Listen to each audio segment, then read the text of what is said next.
जिस पार्टी के पास 55 है वो क्या हो जाएगा, विपक्ष का नेता। राहुल गांधी को दे देगा नेता विपक्ष। विपक्ष को थोड़ा ज्यादा जागरूक रहना चाहिए काम को लेकर। विपक्ष को भी एक बात का ध्यान रहना चाहिए कि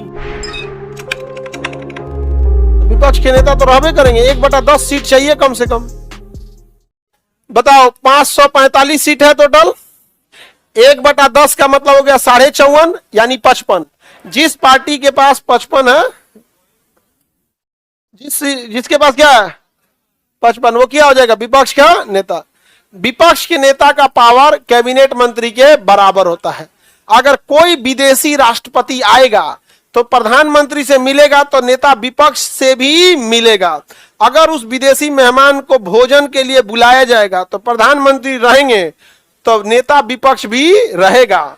समझा गया, लोकतंत्र है यहाँ पर, नहीं तो उसको अपना बपौती लगने लगेगा और सामने वाले को भी लगेगा कि हमें भारत से दोस्ती करना है, न कि यहाँ के जीते हुए प्रधानमंत्री या राष्ट्रपति से कभी हट सकते हैं। ये फीलिंग आती है यहाँ पर। तो ऐसे का आपको लगता है कि मोदी जी अकेले दावत कर देंगे? हाँ, नेता विपक्ष जो भी रहेगा उस समय नेता विपक्ष को दे दिया जाता है। समझ आ रहा है कि नहीं आ रहा? भारत में हाँ राहुल गांधी को दे देगा नेता विपक्ष। पिछली बार कांग्रेस की सीटें कम थी इसलिए नेता विपक्ष नहीं मिल पाया था, इस बार उन लोगों को नेता विपक्ष मिला है। ठीक है, विपक्ष को थोड़ा ज्यादा जागरूक रहना चाहिए काम को लेकर। समझ में आ गया कि नहीं गया? लेकिन गवर्नमेंट जब फांसीवादी विचारधारा की हो जाएगी ना, फांसीवादी विचारधारा की, तो अगर आप उससे काम बोलिएगा तो आपको या तो विपक्षी घोषित कर दे, या फिर अगर आप किसी निम्न जाति से है तो आपको उल्टा सीधा टोन मार दे। एक ठो कोई शब्द प्रयोग करता है सब आजकल, भीम, जय भीम वाले के लिए क्या बोलता है उसको? नहीं, जय भीम तो वो लोग बोलते हैं, उनको अपमानित करने के लिए कोई कुछ शब्द बोलता है। नहीं नहीं, वो तो ऐसे ना उसको बड़ा उसका सोशल मीडिया पे उसको ले जाता है, उसको बड़ा अपमानित करने, भीमता बोलता है, भीम को अपमानित करने के लिए।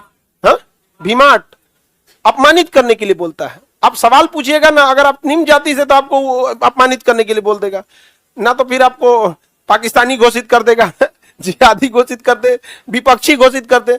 लेकिन ये लोकतंत्र का वो नहीं है। और दूसरा, विपक्ष को भी एक बात का ध्यान रखना चाहिए कि विरोध कीजिए, दुश्मनी नहीं। विरोध कीजिए, दुश्मनी नहीं। आजकल तो शकल देख के बता दीजिएगा कि जिसको क्या विरोध करेगा। अरे भाई, आपको अगर कहीं पे विरोध दिख रहा है तो उसने अच्छे काम भी किए होंगे, तो वैसे लोगों पे भी ध्यान देना चाहिए जो अच्छा काम कर रहा है। जैसे सड़क विभाग में अच्छा काम हुआ है, रक्षा विभाग में ठीक ठाक काम हुआ है, दूर की फॉरेन पॉलिसी में ठीक ठाक काम है। यहाँ पे तो बहुत सारे चीज अच्छे हुए हैं।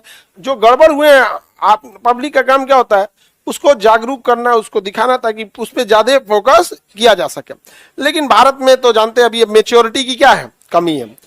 और ये मेच्योरिटी की कमी तब तक है जब तक एजुकेशन नहीं है। बड़े शहरों में एक एरिया होता है जहां पढ़े लिखे लोग ज्यादा रहेंगे, उस एरिया में देखना कोई वोट मांगने नहीं जाता है। ट्रेन में भी देखेगा, एसी में कोई झुंझुना बेचने नहीं जाता है। देखना ना, ट्रेन का जनरल बॉगी में, स्लीपर में ही झुंझुना, कॉमिक्स की किताबें, तो ये तो वो, पीपीड़ी, ऐसे वैसे, दांत की दवाई कान में डालो खटमल बाहर आएगा, दांत में डालो ये सब किस में रहता है? जनरल, एसी वाले में नहीं रहता है वहां पे।